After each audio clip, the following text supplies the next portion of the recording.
My mother took my untouched dinner plate before the roast had even cooled. She did it in front of the whole table. No warning, no apology, just two hands on the rim of my dish, lifting it away from the empty space in front of me and setting it down before my younger sister, Maddie, who was already sitting in my father's chair. The room went quiet so quickly I could hear the knife in Maddie's hand tap against the china. Aunt Denise froze. Pastor Glenn looked down at his folded hands. Mrs. Turner from next door turned red with embarrassment, but she did not move. Maddie smiled before she even touched the food. My mother stood behind her chair, one hand still resting on my plate, and said, "Maddie needs it more. You've eaten enough off this family." That was the line that almost made me laugh. Because I had bought the groceries. I had cooked the roast before work. I had paid the electric bill that kept that dining room warm. And by 2 o'clock the next afternoon, my mother and Maddie would sit in a title office and try to use the house beneath that table as collateral for Maddie's new boutique. The problem was simple. The house was not my mother's. It was mine. But nobody at that table wanted the truth yet. They wanted the easier picture. Maddie in Dad's chair. My food in front of her. My mother standing like a judge, and me with nothing but an empty place setting and a room full of people pretending not to understand. I did not cry. I did not grab the plate back. I folded my napkin once, placed it beside the empty space in front of me, and looked straight at my mother. "Then don't count on my plate again," I said. Maddie gave a small laugh, the kind people use when they want the room to choose their side. "Emma, don't be dramatic. It's dinner." No, I thought, feeling my fingers slide beneath the clasp of my purse. It was the opening move. Inside my purse was the brass key to the basement office and the blue envelope, proving whose name was really on the house. My mother's eyes dropped there for half a second. Her face changed. Not much. Just enough for me to know she remembered what she had signed and hoped I had forgotten. Then she lifted her voice for the witnesses. "This is exactly why nobody can talk to you anymore." That was how my family had survived for years. They let the cruelty happen in public, then repaired the story before anyone could ask the right question. By the time I reached the door, they wanted everyone to believe I had walked out over a plate of food. The truth was simpler and much heavier. The plate was only the last small thing they could take, because I had already been carrying all the large ones. Maddie had come home 3 weeks earlier with 2 suitcases, a broken engagement, and a way of speaking about my life as if I had stolen comfort from her. She was 28, pretty in a careless way, and skilled at making need sound like entitlement. My mother called her fragile when Maddie slept until noon, overwhelmed when she forgot to pay her own phone bill, and healing when she spent my grocery card on perfume and wine. I was 34. I was the daughter who answered calls from insurance companies, picked up prescriptions, fixed leaking faucets, and sat through tax notices with a pen behind my ear. After Dad's second heart attack, I had moved back into the house. Just for a little while, as my mother said. After he died, nobody asked why I stayed.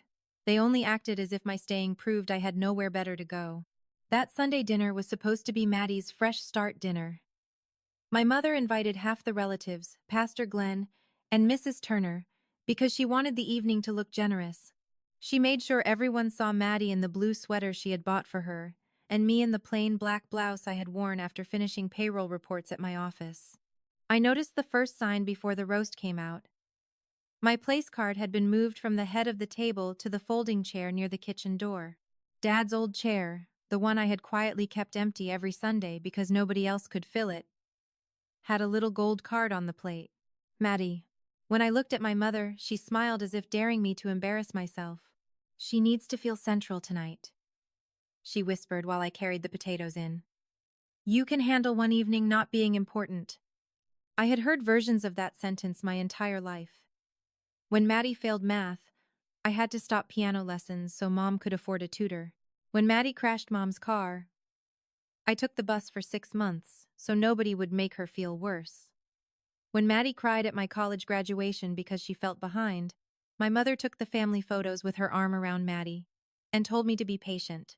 But food is different. Food says who belongs before anyone explains it. A plate in front of you says someone expected you to sit, eat, stay. An empty place says the room can continue without you. So when my mother gave my dinner to Maddie, she was not feeding my sister. She was declaring ownership over my place in the family. I stayed seated long enough to watch Maddie cut into the roast I had paid for. She did not look embarrassed. She held her fork in the air and said, "Honestly, Emma, it's just one meal. You're always acting like bills make you a saint." A few relatives made small noises, not quite agreement, not quite protest. My mother used that space to close the wound in front of witnesses. "Emma likes control," she said, smoothing Maddie's hair as if Maddie were still 12. "She helps, then she holds it over us. Tonight we are choosing kindness. Kindness." That word landed so softly that nobody wanted to fight it. I looked around the table. Aunt Denise's eyes were wet. Uncle Paul's jaw tightened. Pastor Glenn stared at his folded hands. They all knew enough to be uncomfortable. But comfort is a powerful drug in families. It lets good people stay quiet while one person is quietly erased. I stood up. My mother's face sharpened. "Sit down, Emma." I picked up my purse. "No. You walk out of this dinner? Don't come back expecting everyone to chase you." I looked at the walls my father had painted pale yellow when I was 9. The window trim I had repaired myself. The old floorboards I could cross in the dark without making them creak. I looked at Maddie sitting in Dad's chair with my plate in front of her. "I won't," I said. Nobody followed me to the front door. That was the part that stayed with me later. Not the plate. Not the line. The silence.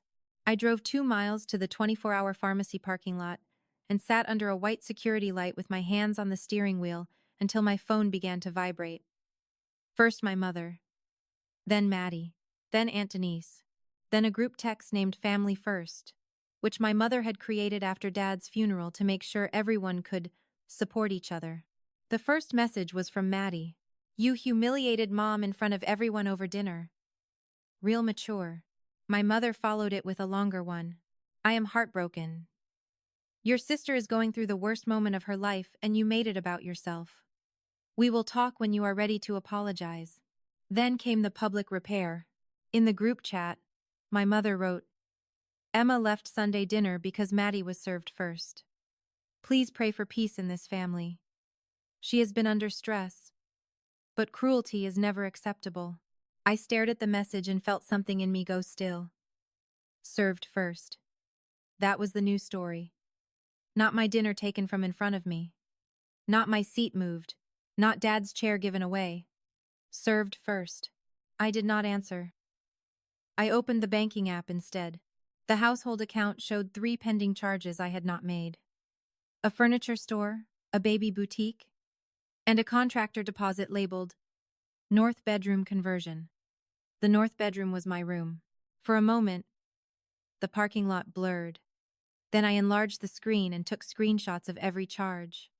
I knew the debit card on that account was supposed to sit in the kitchen drawer for groceries and utilities.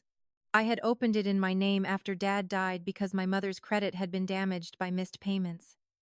She had promised she would only use it for necessities. Maddie had used it to buy a crib. I checked the shared cloud folder next. My mother hated technology, but Maddie saved everything where she thought nobody looked. In a folder called Home Plans, I found a photo of my bedroom with yellow tape on the floor. There were notes in Maddie's handwriting. "Nursery wall here." The last note was worse. "Make her look unstable first. Mom says the family will back us if she blows up." I read that sentence twice. Then I saved it to a secure folder, forwarded a copy to my attorney, and turned off the debit cards linked to the household account. Not the utilities. Not my mother's medication payments. Just the open access they had been using as if my work were a well they could lower a bucket into whenever they felt thirsty. At 11:18 p.m., Maddie called. I let it ring. At 11:19, my mother called. I let that ring too. At 11:22, I received a text from my mother that had none of the performance of the group chat. "Do not touch the house money. We need that contractor tomorrow." There it was. Not concern, not apology, not even anger about family. The house, money. I drove back after midnight, but I did not go inside through the front door. I parked at the curb, walked around to the side gate, and used the key to the basement office, the only room in the house my father had asked me to keep locked. The air smelled like cardboard printer ink and the cedar blocks I kept in Dad's old file cabinet. I turned on the desk lamp and the room came into focus. The metal filing cabinet, the county deed book, the banker's boxes labeled taxes, insurance, medical, mortgage, utilities, repairs. My life for 4 years, stacked in plain cardboard. On top of the desk was an envelope I had left there 2 days earlier after picking it up from the county recorder's office.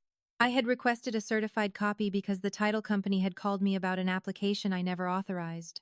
My mother and Maddie were trying to use the house as collateral for a small business loan under the name Maddie had chosen for her online boutique, Honey Room Home. The loan officer had been polite when she called. "We just need to confirm your participation as the property owner, Miss Carter." Property owner. I remembered standing in that same basement 3 years earlier, with Dad's oxygen machine humming upstairs, while my mother cried over a foreclosure notice she had hidden in a cookbook. The mortgage was 6 months behind. There was a medical lien. Dad's life insurance had been borrowed against. Maddie was in Arizona then, posting photos from resort pools and saying she needed distance from family negativity. I had sold my condo, paid the arrears, cleared the lien, and assumed the remaining debt under a new loan in my name. My parents signed the transfer because there was no other way to save the house. My mother signed every page. My father, shaking from medication, signed slowly and said, "At least it stays with the one who stayed." After Dad died, my mother stopped saying the house was mine. She called it the family home. I let her because grief makes some lies feel gentle. I let her live there without rent because I did not want my father's widow worrying about shelter.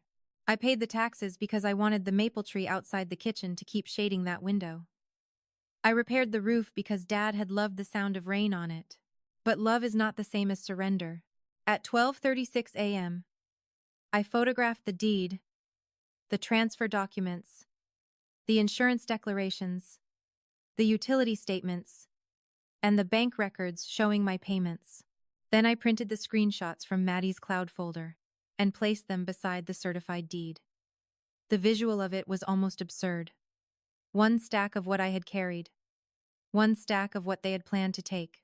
At 1:10 a.m., I packed 3 suitcases from my room while Maddie slept upstairs in the guest room. Half of my closet was already in trash bags. My desk drawers had been emptied into laundry baskets and pushed against the wall. A strip of pink paint samples sat on my pillow. That was the first time I almost lost my composure. Not because of the room itself, but because my father's fountain pen was lying on the floor under the bed, as if it had been swept there with dust. He had used that pen to sign birthday cards, checks for school trips, and finally the papers that saved the house. I picked it up, wiped it with the hem of my blouse, and put it in my purse beside the blue envelope. Then I carried my suitcases downstairs, locked the basement office, and left through the side door. By morning, I was no longer at home. I checked into a small hotel near my office under my own name, with my own card, and slept for 2 hours before the calls began again. The first was Maddie, whose voicemail was pure outrage. "You froze the card? Are you insane? I have a contractor coming. Mom is crying. You can't punish a pregnant woman because you didn't get enough attention at dinner." Pregnant? That was new. Maddie had not told me. Or maybe she had decided the word would be useful. My mother's voicemail came 10 minutes later, tight and controlled. "You need to come home and fix this before people hear about it. You are making yourself look cruel. People hear about it." Again. Image first. At 8:03 a.m., my payroll hit. At 8:05, the automatic transfer I had scheduled years earlier into the household account did not go through because I had stopped it in the parking lot. For 4 years, every Monday morning, money from my salary had moved into that account before my mother finished her first cup of coffee. Mortgage cushion, groceries, repairs, medication copays, gas for her car, every quiet necessity. She had built her version of adulthood around money arriving without asking where it came from. At 8:17, my mother texted only one word. Emma. At 8:21, Maddie wrote, "Turn it back on. This is financial abuse." I answered for the first time. "The utilities and mom's prescriptions are still covered. The discretionary household card is closed. Unauthorized charges will be disputed." Maddie replied with a string of insults. My mother replied with a sentence that told me exactly what she feared. "The title meeting is at 2. Do not embarrass this family further." I sat on the edge of the hotel bed and laughed once, quietly, because the structure had finally revealed itself in full. Dinner had not been just cruelty. It had been pressure. They needed me to be the unstable daughter by 2 o'clock, because the title company needed the property owner. They needed the family to believe I was selfish so they could frame my refusal as punishment, not protection. By 9, the group chat had become a courtroom with no judge. Aunt Denise asked if I was safe. Before I could answer, my mother wrote that I was choosing distance. Maddie wrote that I had always resented her for being loved. Uncle Paul wrote nothing. Pastor Glenn sent a prayer emoji, then deleted it. At 9:42, Maddie posted a photo online. It showed my empty chair from dinner, cropped so nobody could see my plate in front of her. The caption said, "Some people leave when they are asked to share. Family means feeding the one who needs you most." The comments filled quickly. Hearts. Prayers. One cousin wrote, "Stay strong, Maddie." Mrs. Turner wrote nothing, but she liked the post. I could have posted the screenshots. I could have shown the note about making me look unstable. I could have written that the woman calling herself unfed had put a nursery plan over the bedroom of the sister paying the mortgage. Instead, I opened my laptop and wrote 3 emails. The first went to the title company. "I do not consent to any lien, loan, transfer, or collateral use involving the property." The second went to my bank. "Please maintain the freeze on household discretionary cards pending review of unauthorized charges." The third went to my attorney. "Please prepare notice revoking authorization for non-resident occupants to alter, encumber, or access locked records at the property." Then I showered, put on a navy dress, tied my hair back, and drove to the title company with the blue envelope in my purse. I arrived at 1:50, 2 p.m., and saw my family through the glass wall of the conference room before they saw me. My mother sat at the head of the table, dressed in cream, looking fragile in the exact way she performed for church committees. Maddie sat beside her with one hand on her stomach and the other on a folder covered in gold stickers. Caleb, Maddie's ex-fiancé, who had apparently returned for the loan if not the love, leaned back in his chair like a man waiting to inherit comfort. Aunt Denise and Uncle Paul were there because my mother had invited witnesses. Pastor Glenn stood near the coffee machine. Mrs. Turner sat in a corner chair clutching her purse. On the table lay a stack of papers with my name typed in places I had not approved. The title agent, a woman named Miss Alvarez, opened the door. She recognized me immediately because she had been the one to call. "Miss Carter," she said with professional relief. "Thank you for coming." My mother's face went pale, then pink. "Emma, this is a private family matter." Miss Alvarez looked from my mother to me. "Actually, Mrs. Carter, because the property owner is here, we can proceed correctly." The room shifted. Not loudly. Chairs creaked. Eyes moved. Maddie's hand tightened around her folder. My mother smiled too quickly. "That's a misunderstanding. Emma helps with paperwork. The house belongs to the family." I sat down across from her and placed the blue envelope on the table. Maddie gave a short, brittle laugh. "You brought props? Wow." I looked at Miss Alvarez. "Before we continue, I want to confirm whether an application was submitted using this property as collateral." Miss Alvarez glanced at the file. "Yes. The application lists the property as collateral for a business line of credit and renovation loan. It also lists Mrs. Carol Carter and Madison Carter as applicants, with Emma Carter as property owner and guarantor pending signature." Aunt Denise looked at my mother. "Guarantor?" My mother raised one hand. "Emma agreed to help. She is upset now and pretending she didn't." I opened the envelope and slid the certified deed across the table to Miss Alvarez. I did not agree. The title agent read the first page. Her face remained neutral, but her posture changed. She turned the page toward the room. For clarity, she said. The property at 1846 Maple Ridge Drive is vested solely in the name of Emma Louise Carter. Recorded 3 years ago. No other person present has authority to encumber the property without her written consent. For the first time since Sunday dinner, nobody repaired the silence. Pastor Glenn's eyes lifted slowly from the paper. Mrs. Turner leaned forward as if she had misheard.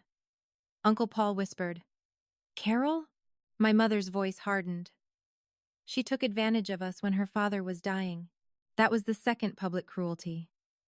The first had taken my plate. This one tried to take the one sacrifice I had never used as a weapon.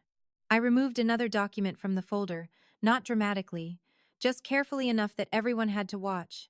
"This is the foreclosure notice from the year Dad died," I said. "This is the payoff statement. This is the medical lien release. These are the wire confirmations from the sale of my condo. These are the signed transfer documents. Dad signed them with Mom present. Mom signed them too." My mother pushed back from the table. "You don't need to show everybody our private business." I looked at her then, really looked. "You brought everybody." Aunt Denise covered her mouth. Uncle Paul stared at the documents as if the room had been rotated and he was trying to find the door. Maddie's face had gone flat. "So what, you own it on paper?" "Mom lives there. That makes it her home."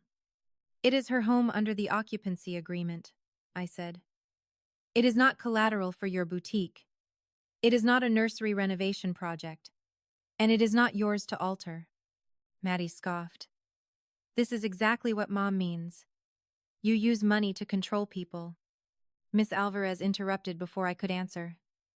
"I need to state for the record that if the owner does not consent, this loan cannot proceed." Caleb sat up. "Wait. The whole loan?" "The property was the collateral," Miss Alvarez said. "Without Miss Carter's consent, there is no collateral package." Maddie turned to my mother. "You said she would sign." My mother's eyes flashed at her. And that small betrayal inside their bigger betrayal told the room enough. I took out the printed screenshot of Maddie's note and placed it beside the deed. "Nursery wall here. Remove desk. Emma's stuff to garage if she refuses. Make her look unstable first." The visual landed harder than anything I could have said. Aunt Denise reached for the paper, then stopped before touching it. Mrs. Turner whispered, "Oh, Carol." My mother stood. "That is taken out of context." "What context makes that better?" Uncle Paul asked. She turned on him. "You don't understand what I've lived with. Emma has always been cold. She pays bills and thinks that makes her God." The bank manager, who had entered quietly during the exchange, cleared his throat. "Mrs. Carter, I also need to address the household account connected to the renovation deposit. The card activity was flagged this morning. If charges were made by a non-authorized user, they may be reversed." Maddie's chair scraped backward. "No. I ordered furniture. The contractor starts today." The manager looked at me. "Miss Carter is the account holder. She has already closed discretionary card access." Caleb reached for his phone. A second later, his face changed. The deposit bounced. Maddie snatched the phone from him, saw the message, and for the first time looked less offended than afraid. My mother tried to regain the room. "Everyone calm down. Emma is emotional. She is punishing us because she felt ignored at dinner." Aunt Denise looked up sharply. "Carol, you took her dinner from in front of her." My mother blinked. "It was one plate." "No," Mrs. Turner said, so softly that everyone turned. Her cheeks were red. "You said she had eaten enough off the family. But she paid for the food, didn't she?" Nobody moved. That was the moment the false family story broke in real time. Not with shouting. With one neighbor finally saying the obvious thing nobody had wanted to hold. I did not smile. Satisfaction, when it is real, does not always feel like pleasure. Sometimes it feels like a heavy door closing. Miss Alvarez gathered the unsigned papers into a neat stack. This file is closed unless Miss Carter submits written authorization. Based on what has been presented, our office will not proceed today. The words moved through the room like a power outage. Loan closed. Contractor unpaid. Business plan frozen. House untouchable. Narrative cracked. Maddie's eyes filled, but this time the tears did not command the room. So you're making me homeless? You are not homeless, I said. You have been staying in the guest room for 3 weeks. You do not have permission to move into my room, renovate the property, or use my account. My mother whispered. Your father would be ashamed. I placed Dad's fountain pen on the table. It was small, black, almost plain. But Aunt Denise recognized it and began to cry. Dad used this to sign the papers that saved the house, I said. He knew exactly who was carrying it. I picked the pen back up and put it in my purse. There was nothing more to say.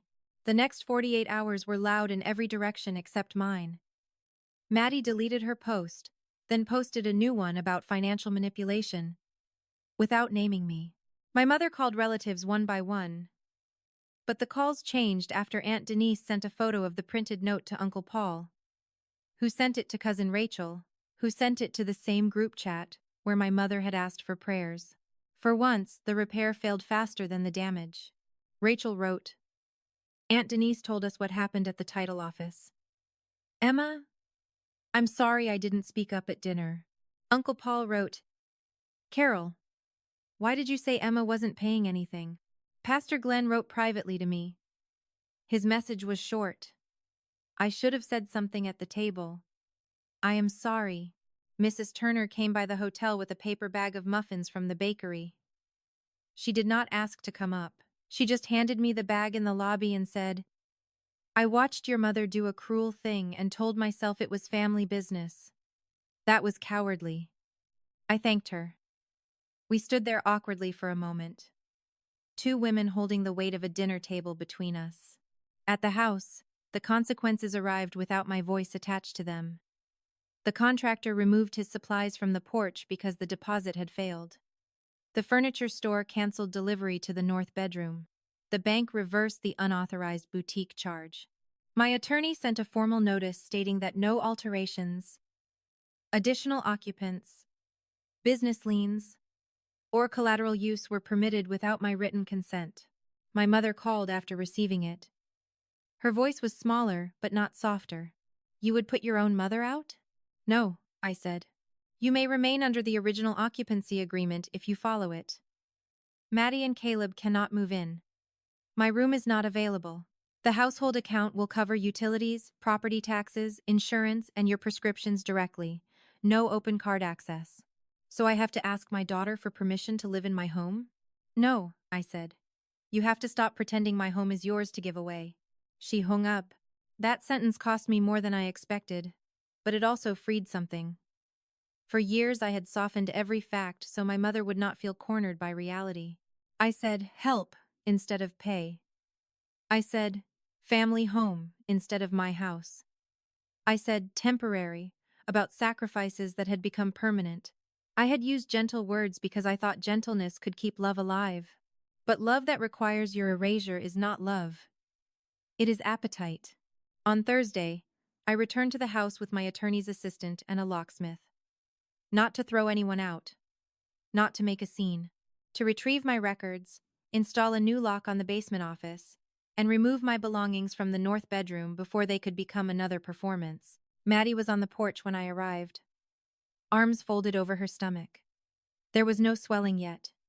No visible proof of the pregnancy she had placed between herself and every consequence. But I did not challenge it. Some truths are not needed for the moment in front of you. You're really doing this, she said. Yes. She looked past me at the locksmith. You know Mom didn't mean the dinner thing. I almost laughed again, but I did not. She meant it enough to do it in front of witnesses. Maddie's face tightened. You always have to win. No, I said. I just stopped paying to lose. Inside, my mother sat at the kitchen table with a cup of tea. She did not stand. She did not apologize. The yellow walls looked the same.